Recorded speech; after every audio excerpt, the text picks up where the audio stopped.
kembali bersama kami Inis TV Info News 871 dalam kabar terkini. Saat ini kami sedang berada di kantor DPKPLH Banjarnegara untuk bertemu dengan Ibu Kepala Dinas, Ibu Helena Indriasuti, terkait dengan permasalahan tambang yang ada di Banjarnegara. Seperti apa perbincangan kita? Mari kita ikuti bersama-sama. Penjelasan dari Ibu Kepala Dinas di Banjarnegara. Yang pertama itu kami kepingin tahu bagaimana mekanisme tentang perizinan tambang pasir yang dianggap legal di wilayah Banjarnegara. Ya, terima kasih sudah berkenan hadir di Subuh Karohmi ke kantor kami, Dinas Perumahan Kawasan Permukiman dan Lingkungan Hidup. Untuk isu tentang pertambangan ini memang menjadi isu yang berulang kali menjadi sebuah bahasan ya.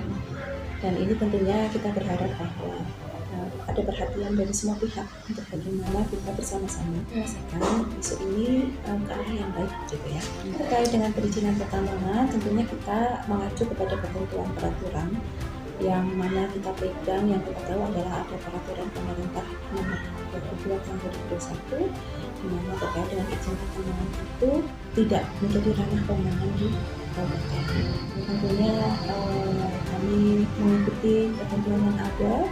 Tapi walaupun begitu, kami juga menyadari bahwa aktivitas yang dilakukan oleh teman-teman yang hidup dari sektor pertambangan ini pasti berada di wilayah kita di Banjarnegara.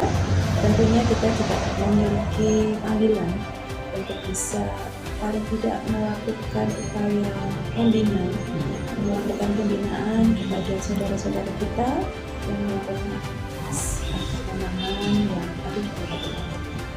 Tujuannya tentunya agar aktivitas mereka tetap berjalan baik, karena pasti dari sisi ekonomi juga akan membantu masyarakat. Tapi yang lebih penting lagi bahwa kegiatan yang dilakukan itu tidak merugikan secara ekologi. Itu yang kita harapkan. Pembinaan itu kita lakukan dengan harapan tadi bahwa mereka juga tetap mengikuti kaidah yang baik dalam melakukan usaha dan memperhatikan unsur-unsur ekologi yang harus mereka perhati.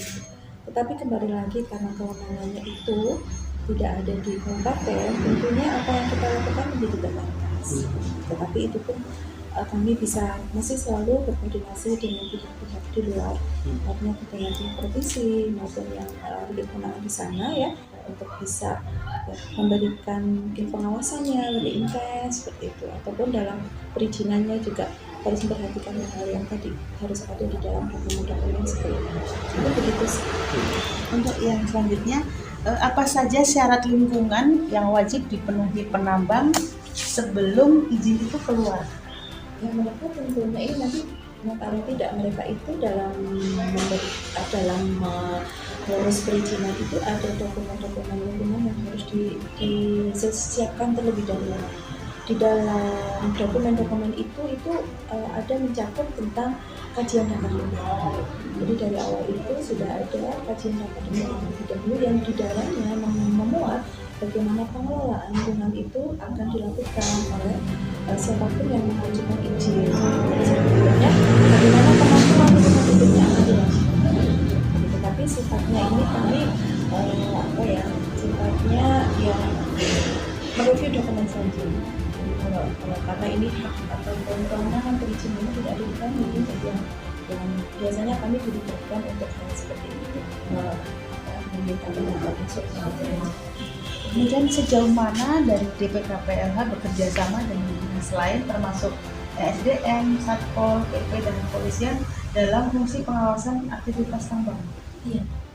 Jadi mungkin saya perlu bertanyakan dulu ya, artinya ini yang difokuskan kepada urusan pertambangan atau pencucian pasir. Ini kan hal yang berbeda. Kalau pertambangan itu memang ranahnya tidak di kami, tapi kita bisa melakukan pembinaan sewaktu-waktu, dan kami juga berkoordinasi dengan teman-teman SDM provinsi dan juga Dinas Lingkungan Hidup Provinsi Jawa Tengah. Kalau kolaborasi itu menjadi sebuah persyaratan ya, karena apapun kita tidak bisa melakukannya sendiri.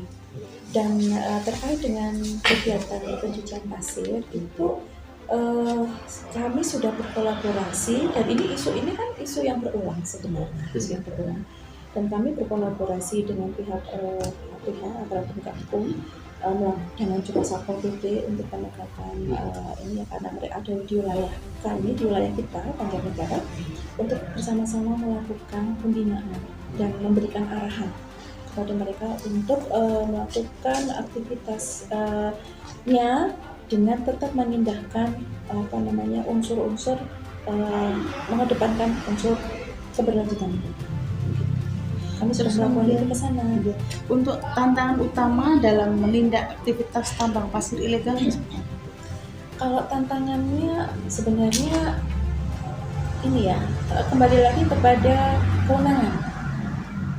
Bukan kita dalam posisi melempar permasalahan, bukan, tapi semua hal yang kita lakukan itu kan ada dasar kewenangan.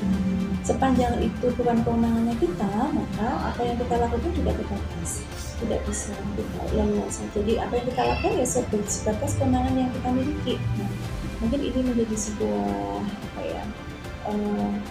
tantangan yang berikutnya, bahwa ini harus upaya yang dilakukan ini harus pentahelik ya. Pentahelik pun tidak hanya di lingkup kabupaten saja, tapi juga di lingkup regional provinsi, maupun juga bisa jadi unsur yang lainnya juga terlibat. Kemudian apakah ada sanksi yang diberikan kepada penambang pasir yang ilegal di Banjarnegara? Iya, sanksi pasti ada ya. Cuman kembali lagi bahwa kami tidak punya kewenangan untuk memberikan sanksi. Itu kita kembalikan kepada yang memberikan izin. Kalau yang memberikan izin nanti itu yang berhak untuk memberikan sanksi. Kemudian dalam jangka waktu 1-3 tahun terakhir ini apakah ada data jumlah tambang? Kalau kami memang melakukan pendataan dan komunikasi dengan teman-teman di SDM provinsi, data yang kami miliki kami bersumber dari beliau gitu.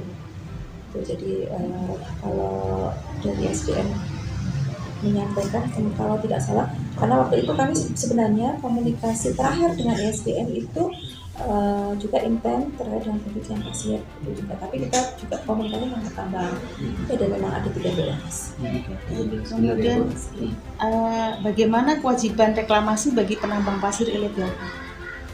Memang itu menjadi salah satu di dalam dokumen kajian lingkungan hidup, itu ada salah satu terkait dengan pemantauan lingkungan hidup ataupun nanti di dalam pengelolaan lingkungan hidup, itu salah satunya adalah unsur reklamasi. Itu jadi opsi. Jadi memang menjadi salah satu kewajiban dari siapapun yang melakukan usaha pertambangan. Apakah dari pihak DPKPLH memiliki anggaran khusus atau program kerja untuk pemulihan ekosistem bekas tambang? Ya, jadi gini, kalau khusus tentang tambang kami tidak memiliki, tetapi secara utuh untuk lingkungan, kami di tahun kemarin kami melakukan kegiatan atau program sedekah pohon ya. Dan kami berharap sebenarnya program ini akan menggugah semua masyarakat di Kabupaten Banjarnegara untuk peduli dengan lingkungan. Dan itu hasil sedekah pohonnya kita tanam bersama-sama dengan komunitas di lokasi-lokasi yang memang kita anggap, kita nilai itu sudah betul-betul membutuhkan untuk sebuah reboisasi, termasuk salah satunya di daerah selatan ataupun di daerah utara pegunungan yang memang kita nilai itu membutuhkan penanaman gitu. Jadi kita berharap sih ke depan DPKPLH bisa memiliki peran yang lebih banyak lagi untuk berkontribusi terhadap kelestarian lingkungan hidup. Tidak hanya tambang, tapi juga yang lainnya. Kemudian apa rencana jangka pendek dan jangka panjang dari DPKPLH untuk mengurangi praktek tambang pasir ilegal di Banjarnegara? Iya, yang jelas kami akan melakukan koordinasi yang lebih intensif ya, menyampaikan persoalan ini lebih kuat lagi kepada yang memiliki kewenangan agar nanti beliau itu bisa memberikan effort yang lebih untuk memperhatikan urusan pertambangan yang ada di Banjarnegara. Kemudian juga kami melakukan pembinaan, pasti akan kita lakukan pembinaan, dan tidak hanya ke pelaku penambangan saja, tetapi juga aktivitas yang ada di bawahnya. Salah satu kan pencucian pasir. Nah, kalau pencucian pasir itu menjadi ranahnya kami yang harus kita lebih progresif untuk melakukannya. Dan nanti akan kita dorong mereka, terutama yang ini pelaku bisnis pencucian pasir, untuk memproses perizinan. Ini yang sudah kita lakukan dari 23 yang kami identifikasi, baru satu yang berizin, yang lainnya belum. Tentunya kita ada menghadapi sebuah bukan dilema ya, tapi hal yang harus kita juga pikirkan itu bahwa ini kami menyadari terkait dengan bagaimana masyarakat bisa hidup dari usaha itu. Tetapi kembali lagi bahwa faktor ekonomi tidak boleh kontraproduktif dengan faktor ekologi. Jadi bagaimana ekonomi ini berjalan beriringan dengan kaidah-kaidah lingkungan itu. Makanya kami dorong, kami sudah melakukan upaya. Yang pertama, pembinaan sudah dilakukan, arahan lingkungan juga sudah. Ini Mbak Yulis ini dari Gakum juga bersama-sama dengan kami. Kemudian juga kita sudah melakukan pendekatan dengan mereka untuk ayo kita izin itu diurus. Dan kami sudah merapatkan barisan dengan teman-teman dari DPRDTSP, dengan PU, dan dengan kami, dengan Satpol. Kita menyepakati KBLI-nya apa, karena beberapa waktu yang lalu itu masih ada hal yang belum disepakati mau masuk KBLI yang mana. Ini sudah disepakati, dan ini sebenarnya tinggal kita mengundang mereka untuk, bukan kita mengundang ya, bahkan kita akan jemput bola di sana untuk kita bisa bantu perizinannya. Kenapa harus kita dorong untuk perizinan? Karena dengan mereka memproses perizinannya, tentunya ketentuan-ketentuan yang terkait dengan lingkungan hidup harus mereka taati. Nah, kemudian kita punya kewenangan penuh untuk melakukan pembinaan dan punya kewenangan untuk menegakkan sanksi seandainya itu tidak ditaati. Itu yang kita ke depan dalam waktu dekat ini akan kita lakukan. Tapi kami memang sedang berproses, bukan karena kemarin rame-rame itu ya, tapi memang kita sedang berproses ke sana. Dan terakhir kita melakukan pembahasan terakhir di bulan apa ya Pak Lis? Yang dengan DPRDTSP dan dengan PU kita menyepakati bulan lalu ya, bulan November kita sudah menyepakati, kita sepakat nih masuk ke KBLI teman-teman pencucian pasir, maka nanti kita bantu untuk proses perizinan. Berarti untuk pengusaha pencucian pasir di Banjarnegara yang memiliki izin legalitas proses pengerjaan hanya satu ya, lainnya ilegal semua. Lainnya belum proses ya. Nah, tetapi pembinaan itu kita lakukan, misalnya bagaimana proses pembuangan limbahnya tidak langsung ke sungai, begitu ya, tidak langsung ke sungai, tapi dibuat ada bak penampung dulu, kemudian ada bertahap, ada bak saring gitu ya, baru kemudian dialirkan ke sungai. Apakah sudah pernah ada tindakan tegas Bu terkait dengan praktek-praktek yang belum berizin itu? Ya, tentunya kami mengikuti kaidah ya. Kaidah sebuah proses itu menjadi tindakan tegas dari mulai pembinaan dulu, kemudian kalau sudah dilakukan pembinaan kok masih juga tidak mengindahkan arahan yang kita lakukan, ya nanti akan kita beri surat peringatan. Surat peringatan itu pun bertahap ya, tidak langsung serta-merta. Jadi kami sifatnya adalah pembinaan terlebih dahulu. Tapi semuanya sedang berproses untuk ke sana. Sebenarnya sudah disepakati oleh teman-teman asosiasi di sana ya, asosiasi pencucian pasir sudah bersepakat dengan kami untuk upaya-upaya yang nanti tahapan-tahapan yang akan kami lakukan seperti ini, termasuk kita mendorong mereka itu untuk memproses perizinan. Itu mereka sudah sepakat. Mungkin 1-2 hari lagi ini kita akan jemput bola ke sana. Pelaksanaan. Nanti sekaligus mungkin nanti kalau misalnya kita berkunjung ke sana, karena pembinaan sudah kita lakukan beberapa kali, tidak hanya 1 kali loh Bang ya. Kita sudah beberapa kali melakukan pembinaan. Kalau seandainya nanti pada saat kita berkunjung terakhir lagi ke sana kok masih belum ada perubahan, ya kita akan jatuhkan tahap berikutnya, peringatan 1, peringatan kedua dan seterusnya. Begitu, sambil kami memberikan kesempatan untuk mereka melakukan proses perizinan. Yang kami temukan selama ini kan di daerah selatan ya Bu, itu Iya. kan jadi efek daripada proses pencucian pasir itu dampaknya kan ke Sungai Kalisapi ya, kebanyakan tuh. Iya. Nah, apakah selama ini sudah pernah ada tindakan dari dinas DPKPLH untuk khusus di Sungai Sapi Bu, terkait Iya. pencemaran? Kalau terkait dengan yang pencemaran di Sungai Kalisapi, sebenarnya juga kita sudah melakukan beberapa hal ya. Komunikasi dengan masyarakat yang terdampak juga perwakilan waktu itu, perwakilan dengan masyarakat terdampak sudah kami lakukan, mediasi sudah kita lakukan, dan kemudian beberapa persyaratan yang harus dilakukan oleh para pencuci pasir itu sudah kita lakukan sebenarnya.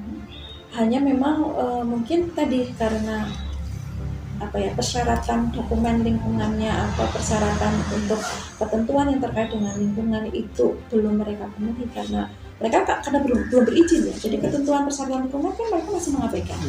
Nah, jadi masih ada kami temui memang di titik-titik itu masih melakukan pembuangan langsung ke sungai, dan itu kami sudah peringatkan, dan sebenarnya mereka itu juga sudah membuat sebenarnya kolam-kolam penampungan. Hanya mungkin karena pada waktu-waktu tertentu yang dimana mungkin debit air sungainya turun, kemudian juga aktivitas pencucian pasir berjalan, jadi terlihat keruh begitu ya, terlihat keruh.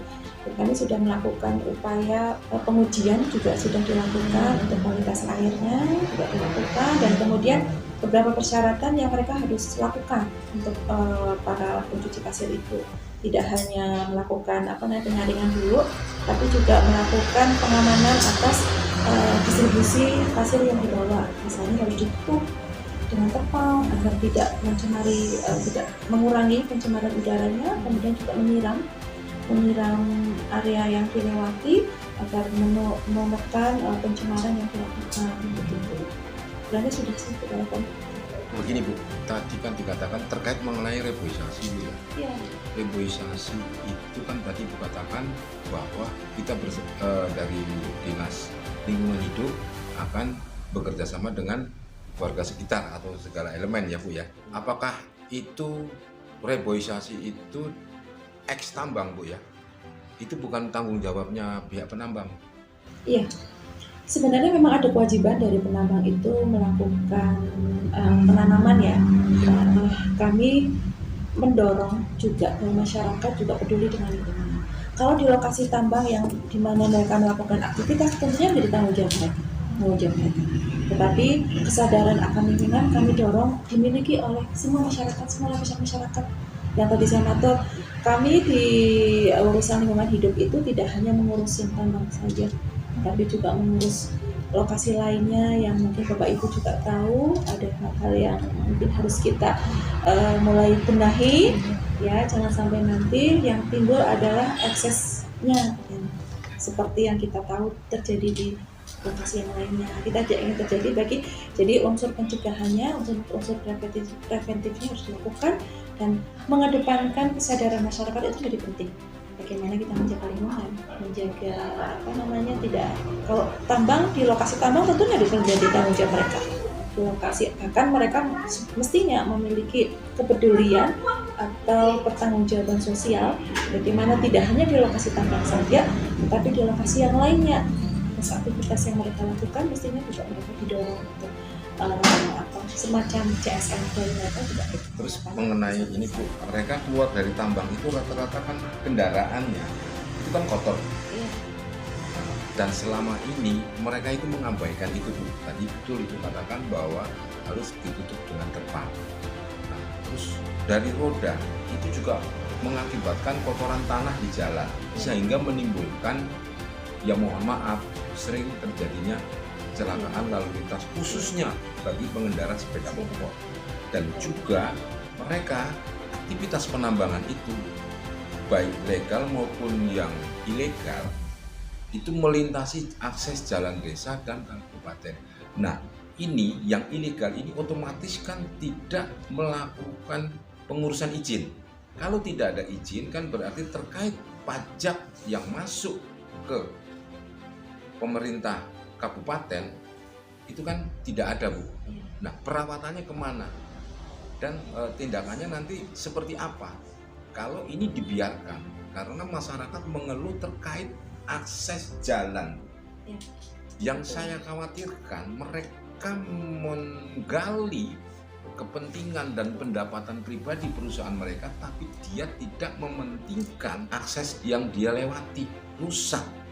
Yang mengeluarkan kan hanya pihak kabupaten, mereka tidak bakal mengeluarkan.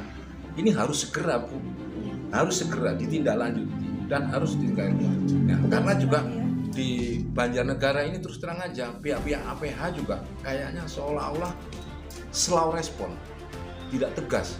Nah, ini harusnya dari pihak kabupaten itu sinergitasnya dengan APH dan pihak-pihak terkait itu harus betul-betul gencar. Seperti itu, Bu. Sepakat, Pak. Jadi memang betul ya, persoalan tadi antara lain memang solusinya untuk mengeliminir atau mengurangi dampak terhadap lingkungan yang tadi disampaikan Bapak memang betul. Makanya kami dorong dan tadi bagaimana distribusi hasil tambangnya itu dalam melakukan aktivitas transportasinya itu ditutup untuk mengurangi, kemudian melakukan penyemprotan sebelum maupun di lokasi yang dilewati. Itu pasti menjadi sebuah bagian SOP ya. Bagaimana ketaatan atas SOP-nya itu, ini yang menjadi di posisi pengawasan itu menjadi harus dikedepankan. Tentunya ini masukan ini akan kami tindak lanjuti ya, dan kita akan menyampaikan kepada pihak provinsi bahwa ada aktivitas yang memang yang melakukan aktivitas di lapangan. Mungkin apakah ini sudah berizin atau belum, ini ranahnya nanti bukan di kami, tapi kami punya kewajiban untuk menyampaikan. Ya, seperti tambang yang legal itu kan otomatis izin memiliki pajak. Yang ilegal ini kan tidak membayar pajak, Bu. Imbas dari kegiatan mereka kan pihak pemerintah yang membayar.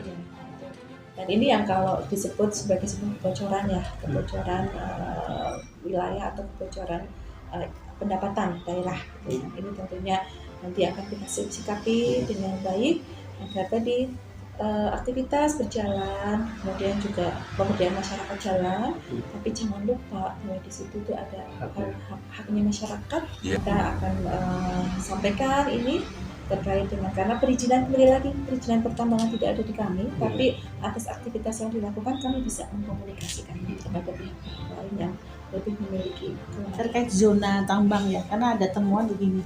Jadi sebuah lokasi tambang, di bawahnya ditambang, di atasnya itu ada lahan pertanian maupun perumahan. Nah, lahan pertanian ini longsor, kemudian yang perumahan juga terancam longsor. Nah, sebetulnya ini yang bertanggung jawab siapa, Bu? Apakah penambang atau memang harus yang pemilik rumah itu sendiri? Ya, pasti ini kami harus lakukan analisis yang mendalam. Apakah kejadian itu memang betul-betul disebabkan oleh aktivitas penambangan atau unsur yang lainnya. Tentunya kami tidak bisa menyimpulkan sebelum kami melakukan analisa mendalam, dan itu pun juga tidak hanya melibatkan DPKPLH sendiri, tapi juga unsur yang lainnya seperti BPBD atau penambangan. Ada kajian geologi yang harus diupayakan terlebih dahulu. Mungkin bisa dijelaskan sedikit terkait dengan zona tambang.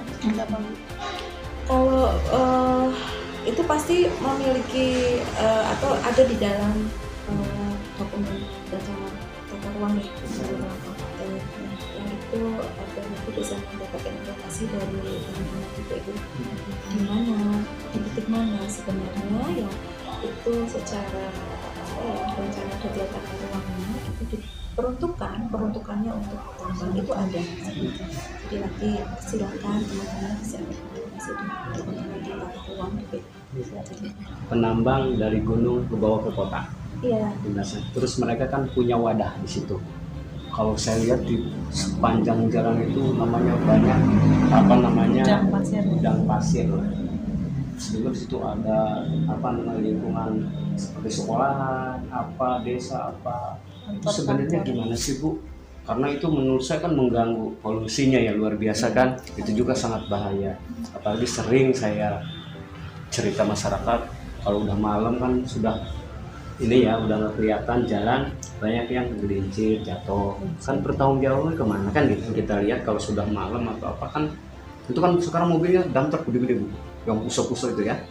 Nyatanya mereka kalau sudah nggak ini lah, maksudnya masyarakat kurang lah lawangnya, itu ternyata mereka itu diabaikan Bu. Jadi kan banyak tanah keluar dari sela-sela ban tersebut. Itu tanggapan Ibu gimana sih Bu? Kembali lagi pada SOP ya. SOP ya. Apakah semua tahapan yang mestinya dilakukan oleh pengusaha itu sudah dilakukan teman-teman. Ini kembali lagi kepada unsur pengawasan yang tentunya ini tidak hanya dilakukan di momen-momen tertentu saja, mestinya begitu. Tapi kembali lagi karena itu pandangan, kembali lagi bukan kamu melemparkan ya, tapi karena ini urusan pandangan memang suara ketentuan aturan memang tidak dipahami. Jadi apa yang kita melakukan itu juga terbatas. Kalau kita melakukan, yaitu di luar kewenangan, jauh dari kewenangan, apakah menjadi nanti malah tidak masalah buat kami. Jadi karena kan apapun itu, apa yang kita lakukan mendasarkannya pada kewenangan. Tapi kalau yang misalnya memang menjadi ranahnya masalah.